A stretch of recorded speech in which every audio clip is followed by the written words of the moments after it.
નથી કરવા બંધાતા. તમને બંધાય, મને નથી બંધાતા, મને નથી બંધાતા. આ તીર્થ માટે છે બધું, આ તીર્થની રક્ષા માટે છે બધું. જો આપણે નહીં જાગીએ તો આ બધું વેચાઈ જાય. અને આ બધા આવા બધા લોકો આ 2 પૈસાના 2 બદામના માણસો આપણને રોકે, આપણી થેલીઓ ચેક કરે, અને ઓલા બધા ગુટકા ખાય એની કેમ થેલીઓ ચેક કરવા નથી જતા બધા? હા, ગુટકા ખાઈને થૂકે છે ત્યારે બાજુ બધું કરે છે, ત્યારે કોઈ નથી કાંઈ કરતું. અને આપણે કાંઈ કરવું હોય, આપણું એક બચ્ચું બિચારું ચડતું હોય, 6 મહિનાના બચ્ચાને 2 પગથિયા ચડાવતા હોય ને એક ફોટો કાઢે તો કે નહીં કાઢવાનો?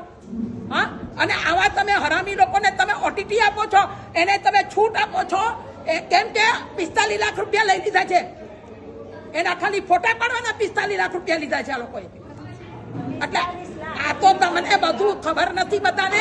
બાકી આ બધા જે કરી રહ્યા છે એ બહુ ખરાબ કરી રહ્યા છે. હું તેમ કહું, બધા જૈનોને આહવાન કરો, બધા જૈનો અહીંયા આવો અને બધા જૈનો આવી આણંદજી કલ્યાણજીની પેઢી પર હલ્લા બોલ કરો અને બધાને નીચે ઉતારીને ઘર ભેગા કરી દો. આ એમના બાપનું તીર્થ નથી, આ અમારું પોતાનું તીર્થ છે. આ પોતાનું તીર્થ છે અમારું. આ માયાસાહેબ વર્ષી તપ છે એટલે આજે બ્યાસનું છે, બ્યાસનું છોડીને અહીંયા આવ્યા છે. અમે અહીંયા આવવાનું કારણ જ આ છે કે કમ સે કમ બધા આવો, આવી અને આણંદજી કલ્યાણજીની પેઢી પર આવો અને આ બધાને રવાના કરો. એના બાપનું નથી આ તીર્થ અમારું છે. મોકલો, બધાને મોકલો, જેટલાને વધારે મોકલાતું હોય એને મોકલી અને બધા આવો, આવી અને આપણા તીર્થની રક્ષા કરો. ખાલી જાત્રાઓ નથી કરવી, ખાલી જાત્રા કરીને કાંઈ નહીં મળે તમને. પણ તમે આ તીર્થની જો રક્ષા કરવા માંગતા હોય તો આગળ પણ બહુ બધા બલિદાન આપ્યા છે. મને બીક નથી, કદાચ મને મારી નાખે તો હું મરવાય તૈયાર છું, હું મરવાય તૈયાર છું મારા તીર્થ માટે. પણ આ નહીં ચાલે. હવે બંધ કરો. બહુ થયું, બહુ થયું. આપણા લોકો, આપણા પૈસા અને આપણે હેરાન થવા. આ સિદ્ધગીરી રાજની અંદર આપણા જ પૈસા, આપણા પૈસાથી આખું પાલિતાણા નભી રહ્યું છે. અને છતાંય આપણને બધી રીતે દબાવવાની કોશિશ. દરેક જગ્યાએ જાઓ, અહીંયા ઉપર આ બાબુના દેરાસરોમાં પણ સ્નાત્ર આદિ લખાવાનું બંધ કરો. જરૂર નથી. કેમ કે એક સ્નાત્રના પૈસા લેવાના અને અનેક પૈસા એક સ્નાત્રના નામે ભેગા કરવાના. અને સ્નાત્ર માત્ર એક જ ભણાય છે, તમે સમજો. 200 રૂપિયાનો સવાલ નથી. હું એમ કહું છું 2-2 કરોડ રૂપિયા ખર્ચો તમે, પણ જ્યાં તમારા પૈસા નો સદવ્યય થતો હોય ત્યાં કામ કરો. જૈનોના પૈસા મફત નથી આવતા, જૈનોના પૈસા મફત નથી આવતા. ભઈલા તમે લોકો 18 પાપસ્થાનકોને સેવો છો ત્યારે 1 રૂપિયો કમાવ છો.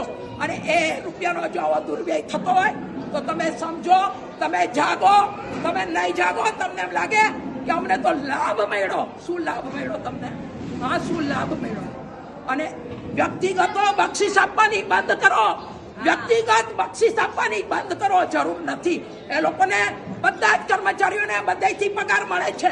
કોઈ મફત કામ નથી કરતું અહીંયા. હા, અને તમે લોકો આવું કરો છો ને એના હિસાબે એ આપણા સાધુ સાધ્વીઓની તિખળ કરે છે. એ આપણા સાધુ સાધ્વીઓની તિખળ કરે છે. સમજો, તમારે બહુ જાગવાની જરૂરિયાત છે. તમારી પાસે માત્ર 15,000 સાધુ સાધ્વી ભગવતો વિદ્યમાન છે. જો તમે આ સંસ્થાને જીવંત રાખવા માંગતા હો તો કમ સે કમ આ બધું બંધ કરશો ને તો જ આ બધું બંધ થશે. ને તો નહીં થાય, નહીં થાય, નહીં થાય. મારું આ એક હૃદય દુખે છે. આ તીર્થ અને આ પ્રભુનું શાસન અમને જે મળ્યું છે, આ ઓગો તમે જે અમને વફાદારીથી આપ્યો છે. કારણ કે આપવાવાળા કોણ છો? તમે છો. ચતુર્વિધ શ્રી સંઘે અમને ઓગો આપ્યો છે. તો આ એક ઓગાની પણ વફાદારી છે. આ એક ઓગાની વફાદારીના લીધે હું બોલી રહી છું. બાકી મને કોઈ શોખ નથી. અમે તો અહીંયાથી 2-2.5 કિલોમીટર ઉપર દૂરથી અમે આવ્યા છીએ. આ સાંભળું હૃદય ઉપડી ગયું કે આપણા તીર્થની આ લોકો આ દશા કરે છે.